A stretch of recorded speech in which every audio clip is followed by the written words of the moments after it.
Historia de Jabobo, tomo 3, volumen 2, tercer libro de los reyes de Jabobo, capítulo 12. El reino de Josué se esfuerza por levantarse de entre las cenizas. Ahora bien, mientras Jabobo disfrutaba de una imparable prosperidad económica sin precedente alguno en toda su historia, el reino de Josué no lograba salir de la terrible miseria y pobreza económica que experimentaba desde hacía varias décadas atrás, tras el fin de la Segunda Guerra Sagitaria, a pesar de que el Estado de Israel lo apoyaba a través de créditos y préstamos financieros otorgados sin interés alguno para que se reconstruyera la nación josuelana. Esto se debía a que la esposa del rey Josué IX era la presidenta del Estado de Israel, la cual nación era aliada de los josuelanos. Mientras la pobreza económica de los josuelanos aumentaba a pesar de la ayuda financiera israelí, también aumentaba aún más el odio entre los josuelanos y los jabobeses, por lo que los josuelanos, que aún trabajaban para los jabobeses, se resolvieron en abandonar Jabobo y dedicarse a reconstruir como mejor podían su amada nación, la cual seguía en su mayor parte reducida a montones de escombros. Al mismo tiempo trataban de ganarse la vida en trabajos muy poco remunerados, a diferencia de aquellos que tuvieron en Jabobo, en donde les pagaban 10 veces más de lo que ganaban en el reino de Josué, mientras soportaban con triste silencio cómo sus enemigos jabobeses organizaban el comercio fluvial de las aguas josuelanas del río Sagitario, que estaban bajo la soberanía jabobesa. Pero como más y más judíos emigraban desde el Estado de Israel hacia el reino de Josué, a fin de invertir con su dinero en negocios y construcciones urbanísticas para levantar el país, los josuelanos pudieron ver cómo su amada nación se iba reconstruyendo, aunque lentamente y poco a poco. Hay que tener en cuenta de que aunque Jabobo, en los días finales del rey Javier X,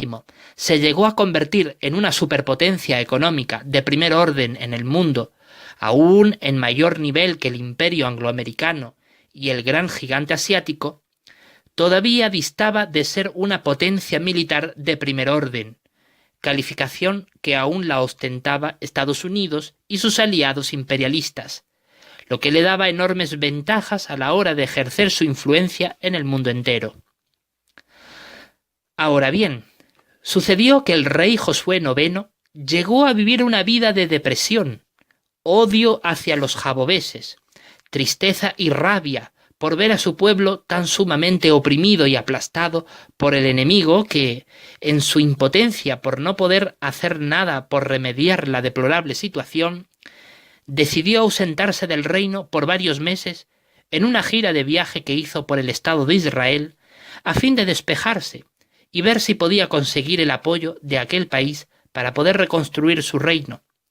Pero no le fue fácil, pues al comienzo el gobierno israelí, aunque era su aliado, no le dio muchas esperanzas. Sin embargo, allí conoció a la lideresa del Partido Liberal Israelí, Miriam Adai, la cual trataba, vez tras vez, de presentarse a las elecciones presidenciales de Israel,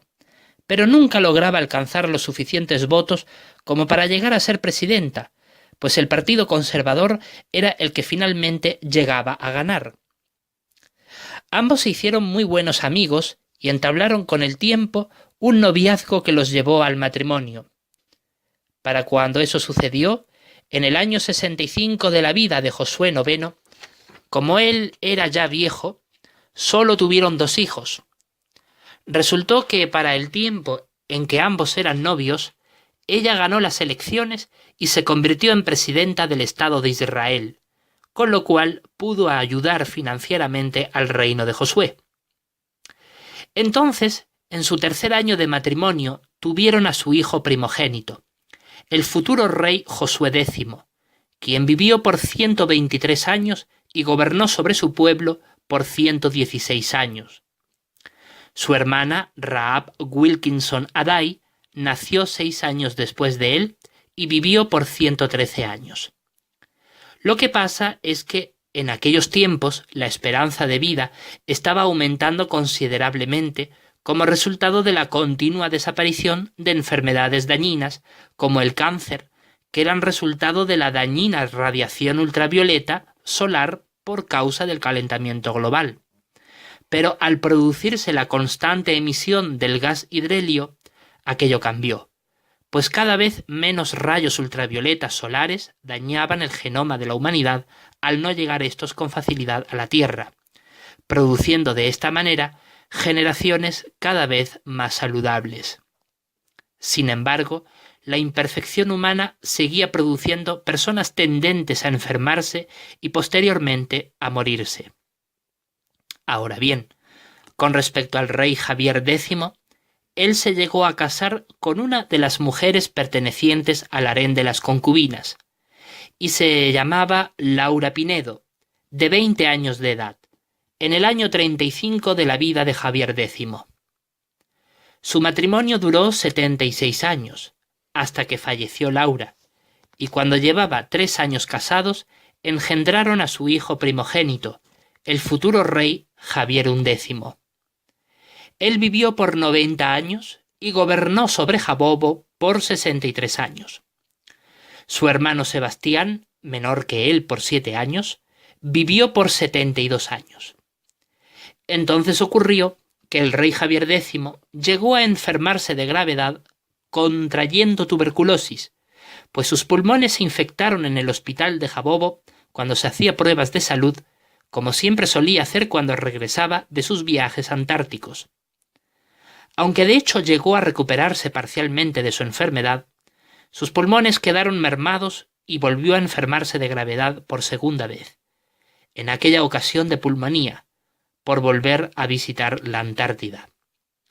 Por eso, cuando regresó a la isla de Jabobo, fue internado de emergencia en cuidados intensivos en el Hospital Nacional de Jabobo,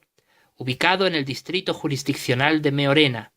en donde murió a las 2 semanas de su ingreso, el día 31 de agosto del año 2200 después del nacimiento de Jesucristo, o sea, de la era cristiana. Su esposa, sus hijos y su hermana, junto al rey Josué X, estuvieron presentes junto al pueblo y al gobierno de Jabobo en su entierro,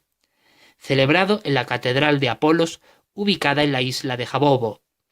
Finalmente, lo transportaron ceremonialmente para sepultarlo con dignidad real en la ciudad de los muertos del Cabo de Hornos.